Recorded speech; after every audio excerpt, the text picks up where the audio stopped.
Imagine a world where the vast expanse of the steppes and rugged mountain ranges gave birth to a man who would change the course of history. Genghis Khan, born Temujin, emerged from the unforgiving Mongolian wilderness to forge an empire that stretched from the Pacific to Eastern Europe. Today, we explore not just a conqueror, but a visionary whose innovations in military strategy, legal reform, and cultural integration laid the blueprint for modern civilization. His story is a blend of epic triumphs and brutal challenges, and it is one that continues to captivate scholars, historians, and audiences alike.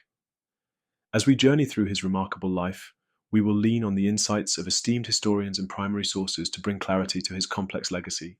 Genghis Khan's origins were as harsh and unforgiving as the Mongolian steppe itself. Born around 1162 near the Onon River, Temujin's early life was marked by loss, betrayal, and survival. His father, Yesugei, was a respected chieftain, but his untimely death left the family vulnerable to the whims of rival clans. Abandoned and forced to survive in a world without mercy, young Temujin learned early the value of loyalty and the price of treachery.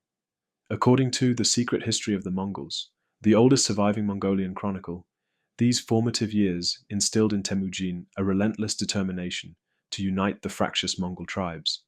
Historians like Jack Weatherford argue that the hardships he endured did more than shape a warrior.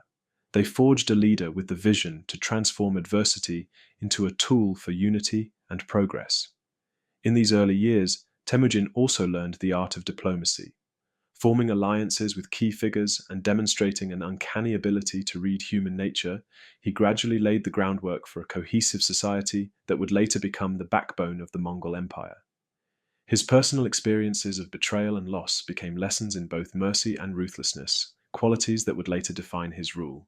By the early 13th century, the Mongolian plateau was a mosaic of warring tribes. Amid this chaos, Temujin's charisma and strategic genius began to shine. It was not simply through brute force that he consolidated power, but through a careful blend of persuasion, innovation, and sheer determination.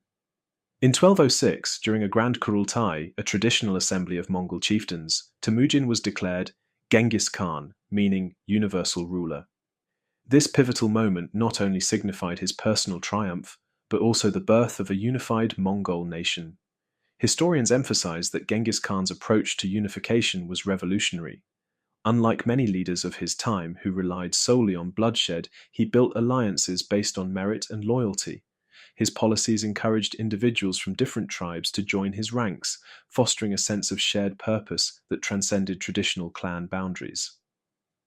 This novel approach to leadership set a precedent for modern statecraft, where unity is achieved not merely by imposing order, but by cultivating respect and trust among diverse groups. Moreover, his method of integrating conquered peoples into his administration provided a stable framework for governance. This blend of military conquest with strategic alliance building is one of the many facets that make his story both compelling and instructive for modern leaders seeking to build cohesive, multicultural societies. Genghis Khan's military genius was a force of nature, dynamic, relentless, and transformative.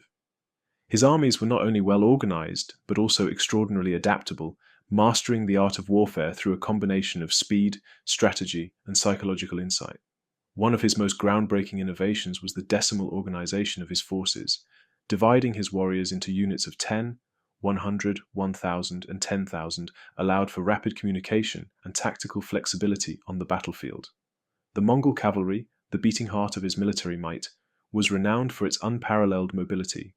Mounted archers could launch devastating attacks from a distance and vanish before the enemy had a chance to regroup. This tactic not only decimated opponents, but also sowed terror among those who dared to resist, a form of psychological warfare that was as effective as any physical assault.